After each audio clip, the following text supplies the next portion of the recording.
What's going on, guys? Gomes are back again on another MLB The Show 19 Diamond Dynasty video, and today we are going to be looking at 5 more players that you guys should be investing in order to make tons of stubs. So of course the whole reason around this is basically you guys know my roster upgrade predictions. These are 5 guys that I think are going to be upgraded to gold or diamond throughout the year. So you invest in them now, you buy a bunch of stock in them, and once they do go up in the roster updates, they will be going up in price and rarity as well, and you guys can cash out and make tons of profit. I have made quite a few editions of these and you guys still seem to be enjoying them. So here is another edition of the 5 best players. So if I do not list one guy that you think could be going diamond or could be going gold this year, I might have already talked about them. So make sure to check those videos out as well. So without further ado, let's hop right into it. And the first one that I am going to be talking about is somebody that actually has fallen from grace a little bit this year. He was before a diamond, but now he is a gold, and I think he has a pretty good shot of getting back up to that diamond tier. That is, of course, Joey Votto of the Cincinnati Reds. So I'm going to move myself here for the time being. And let's look at his stats. All of these stats are within the last 30 days. So Joey Votto versus lefties is hitting 344. He does not have any slug. So he has 344. If I say no slug, that means he just doesn't have any extra base hits. So his batting average is the same as his slug. So that's going to be at 344, which still isn't necessarily bad. 63 power. I don't know if they would actually move that for Joey Votto or not. But versus righties hitting 308 with a 500 slug, 2 home runs, and 6 total extra base hits. Of course, Joey Votto struggled a lot early on in the season, but as you guys probably know, Joey Votto is the kind of guy who usually struggles towards the beginning of the season, but then usually starts to figure it out towards the end of the campaign. And I think this is going to be the exact same thing this year with Joey Votto of the Reds. Of course, if you look at his price right now, he's only going for about 2.6 thousand stubs. Of course, I should not have to mention this, but always make sure to put in a buy order. Simple as this. Do it for just like that. That's how you put in a buy order. Do not just go ahead and buy him for the 3,325 stubs. So I think Joey Votto is the kind of guy who would be going for quite a bit more than just the regular 5,000 quick sell value of a diamond, for the simple fact that the Reds do hold a diamond as their collection reward, the 87 overall Dave Parker. So I think if Joey Votto does go back to diamond, he'll be quite expensive. So I think this is a low risk, high reward kind of investment right here for Joey Votto. So I definitely recommend that you guys get on that. The next one is a guy who I'm very shocked as hell did not get some kind of update this last roster upgrade, and that is Hyun-Jin Ryu of the Los Angeles Dodgers, easily their best pitcher this year. He's only an 82 overall. I know he did get a 90 overall Topps Now card, but that should not that really should not halt them from upgrading this card. He has probably been maybe the best pitcher in all of baseball this year, if I dare so say. In the last 30 days, he has a 0.8 ERA, a 228 OBA or opponent batting average, 0.9 whip, walks and hits per inning pitched, 23 strikeouts and 2 walks in 33.2 innings pitched.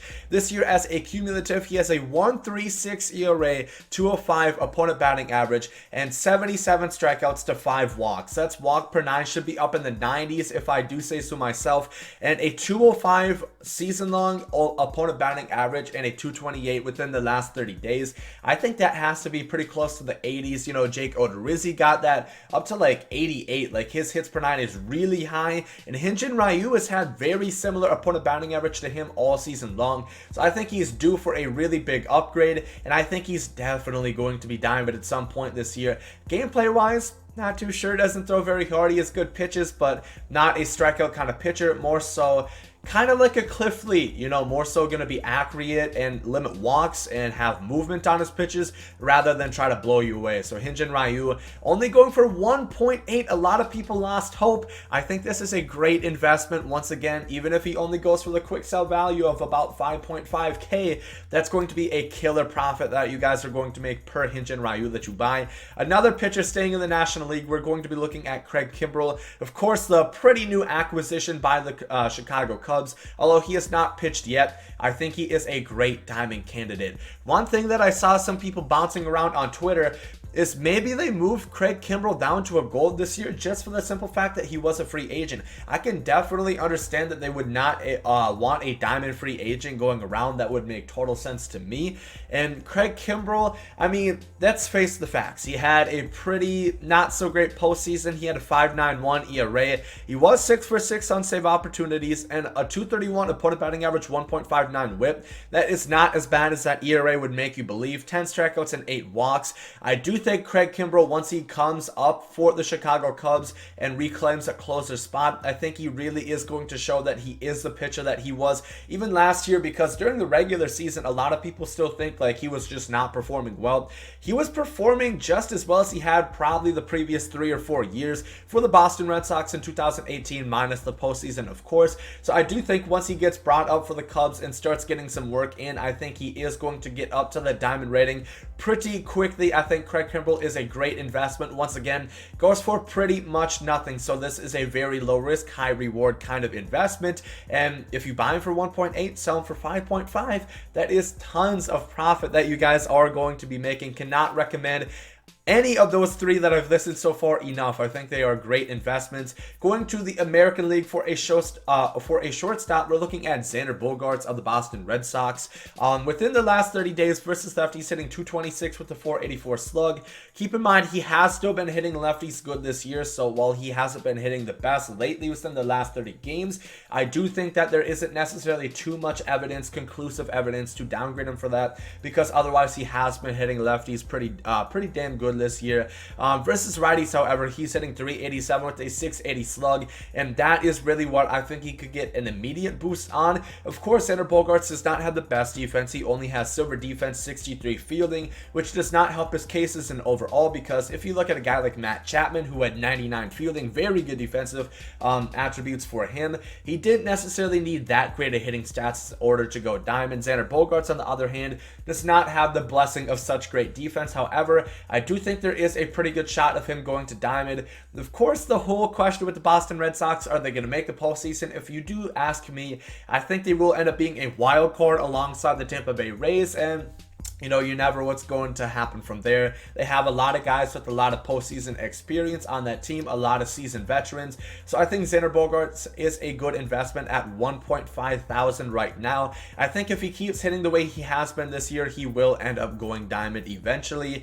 And then finally, for our last guy that we are going to be looking at is a closing pitcher for the Cleveland Indians. Speaking of teams that have disappointed this year, I know that the Indians are an interesting situation. Of course, Jose Ramirez's fall from being a top 3 MVP candidate last year all the way to a gold now, but Brad Hand is doing his thing out there for the Indians. Him and Kirby Yates, 2 guys pretty much in their 30s, really turning it up. And I think Brad Hand, even more so than Kirby Yates, because Brad Hand has been very consistent within the last couple of years. He's been insane for the Indians so far this year. Within the last 30 games, 0 ERA, has not given up a single earned run. 9 for 9 on save opportunities, 119 opponent batting average, 0.62 whip, 21 strikeouts to 3 walks, and 13 innings pitched.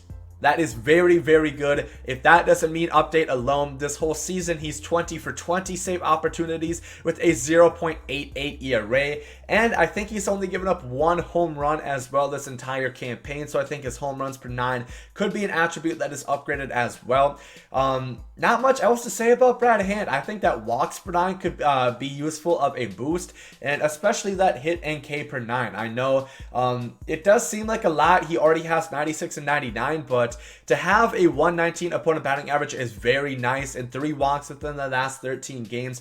It's not elite necessarily, but I think that is a little bit better than a 64 will lead you on to believe. Like I said, Brad Hand does benefit from having, you know, because they look at attributes within the last 3 seasons as a cumulative. They keep in mind what you have done recently in the last couple seasons. So I think that is going to help out Brad Hand, and I think he is a very good investment for Diamond. Of course, usually with the Indians, I would say he does have the benefit of playing in October, but at this point it does not look like that is going to happen unless they make some moves at the deadline or some serious changes start happening with that lineup and they start hitting a lot better than they are currently. But Brad Hand once again going for 1.1 thousand stubs. This is a great investment. All 5 of these guys, there is tons of profit to be made. None of these are really going for a ton of stubs, but I think there is a great chance of them going diamond at some point in the year. So let me know down below in the comment section who you guys think is going to go gold, who you guys think is going to go diamond later on within the roster updates. Keep in mind, it is only June. It's the middle of June. We still have plenty more roster updates to happen. A lot of MLB season left to be had. Still over half of it, half the games remaining to see what happens with attributes and how players are going to end up. If you guys did enjoy this video, make sure to like it. I hope you guys agree today. There you guys, some out. Yay! Love is love, and hate is hate. To die is an awesome adventure, and I can hardly wait. Earth is a prison, I need a great escape. You know I'm in my zone when I'm up in outer space. You know I'm in my zone when I'm up in outer space. You know I'm in my zone when I'm up in outer space. You know I'm in my zone. You know I'm in my zone. I took a bite of the glory.